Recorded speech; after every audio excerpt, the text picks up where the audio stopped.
नमस्कार किसान भाइयों, कैसे हो आप सब। स्वागत है आपका अपने YouTube channel doctor VS agronomist पर।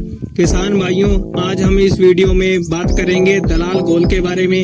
दलाल घोल किस प्रकार तैयार करना है, घोल तैयार करते वक्त कौन कौन सी सावधानियां रखनी है, फसलों में दलाल घोल की स्प्रे कब की जानी चाहिए ताकि ज्यादा से ज्यादा उत्पादन मिल सके, स्प्रे करते समय कौन कौन सी सावधानियां रखें और दलाल घोल की स्प्रे के फायदे क्या क्या हैं। किसान भाइयों, हमने आपके साथ एक नई जर्नी स्टार्ट की है। आप हमें मोटिवेट कर सकते हैं। वीडियो को लाइक करें, चैनल को सब्सक्राइब करें। दलाल घोल का दूसरा नाम डॉक्टर दलाल मिक्सर भी है। दलाल घोल डॉक्टर सुरेंद्र दलाल द्वारा तैयार किया गया तथा फसलों में सिफारिश किया गया है।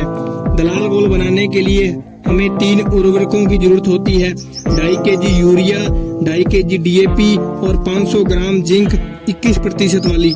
इन तीनों उर्वरकों के अलग अलग घोल तैयार करने हैं।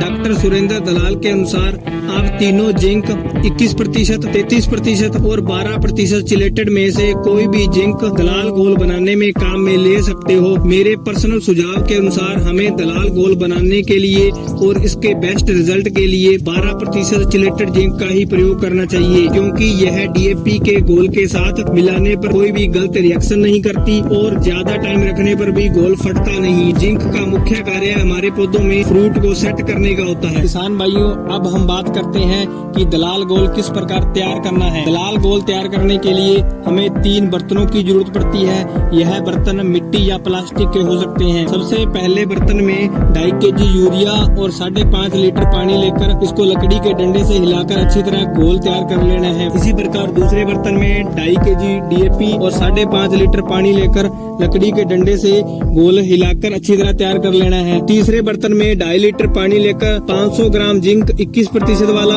या फिर 100 ग्राम जिंक 12% चिलेटेड फॉर्म वाला ले सकते हैं। यह तीनों घोल 100 लीटर पानी के लिए और 1 एकड़ खेत के लिए पर्याप्त है। दलाल घोल तैयार करते वक्त कौन कौन सी सावधानियां रखनी है। सबसे पहले सावधानी, इस घोल को तैयार करते समय कोई भी धातु का बर्तन काम में नहीं लेना है, न ही कोई धातु की छड़ काम में लेनी है। यूरिया, DAP, जिंक घोल को प्लास्टिक या मिट्टी के बर्तन में ही तैयार करना है, क्योंकि फर्टिलाइजर धातु के साथ रिएक्शन कर लेते हैं और घोल खराब हो जाता है। और दूसरी सावधानी ये है, इस घोल को तुरंत तैयार नहीं करना है। DAP के घोल को स्प्रे करने के 1 या 2 दिन पहले तैयार करना है और यूरिया और जिंक के घोल को हम स्प्रे वाले दिन में ही 1 या 2 घंटे पहले तैयार कर सकते हैं। आइए अब बात करते हैं फसलों में दलाल घोल की स्प्रे कब की जानी चाहिए ताकि ज्यादा से ज्यादा उत्पादन मिल सके। डॉक्टर सांगवान के अनुसार सरसों में 2 बार छिड़काव किया जा सकता है तथा गेहूं में 3 बार छिड़काव किया जा सकता है और कपास में भी 3 छिड़काव किए जा सकते हैं। दलाल घोल की स्प्रे सभी फसलों में फ्लावरिंग और फ्रूटिंग टाइम पर सबसे बेस्ट मानी जाती है, क्योंकि फ्लावरिंग और फ्रूटिंग टाइम पर ही फसलों को सबसे ज्यादा खुराक की आवश्यकता होती है। डॉक्टर सांगवान के अनुसार सरसों में दलाल घोल की 2 स्प्रे की जा सकती है। पहली स्प्रे बुआई के 45 दिन बाद और दूसरी स्प्रे पहली स्प्रे के 20 दिन बाद रिपीट कर सकते हैं।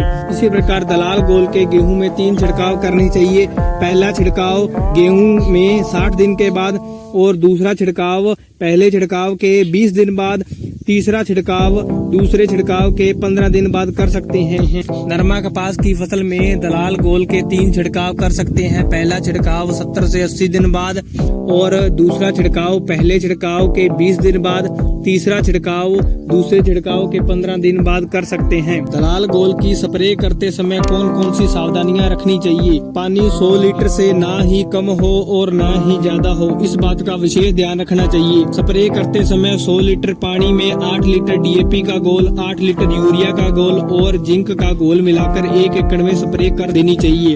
अगर 25 kg स्प्रे पंप का प्रयोग स्प्रे करने में कर रहे हैं तो 1 टैंक में 2 kg यूरिया का घोल और 2 kg DAP का घोल तथा 550 से 750 ml जिंक का घोल मिलाकर स्प्रे कर सकते हैं। इन तीनों घोलों को 100 लीटर पानी में घोलने के बाद ज्यादा समय तक रखने से घोल फट सकता है, इसलिए इसे तुरंत स्प्रे कर देनी चाहिए। दलाल घोल से पत्तियां जले ना, इसके लिए स्प्रे करते समय इस बात का ध्यान रखें कि एक जगह पर दोबारा फुहार न पड़े और जलने से पत्तियां बचाने के लिए चूने या कली के पानी को भी घोल में मिला सकते हैं। किसान भाइयों, दलाल घोल की स्प्रे के फायदे क्या क्या हैं, आइए इस पर बात करते हैं।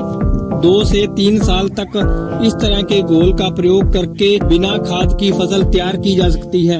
किसान द्वारा डीएपी व यूरिया के घोल की स्प्रे से 3 से 4 हजार रुपए प्रति एकड़ बचाया जा सकता है। फसल का उत्पादन बढ़ता है तथा दलाल घोल खाद से भी सस्ता पड़ता है। प्लांट को नाइट्रोजन की पूर्ति हो जाती है, नाइट्रोजन लॉस नहीं होता, पौधा जल्दी से नाइट्रोजन को अवशोषण कर लेता है।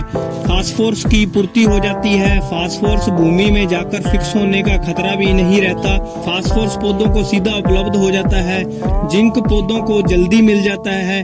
डीएपी के साथ जिंक सल्फेट नहीं मिला सकते, लेकिन दलाल घोल के प्रयोग से पौधों को जिंक और फास्फोरस दोनों मिल जाते हैं और दलाल घोल कीटों के प्रभाव को भी कम करता है। कीटों से प्रभावित पौधे को स्वस्थ करने में मदद करता है। इस प्रकार किसान भाइयों, दलाल घोल की स्प्रे करने से खर्चा भी कम लगता है तथा उत्पादन भी ज्यादा मिलता है।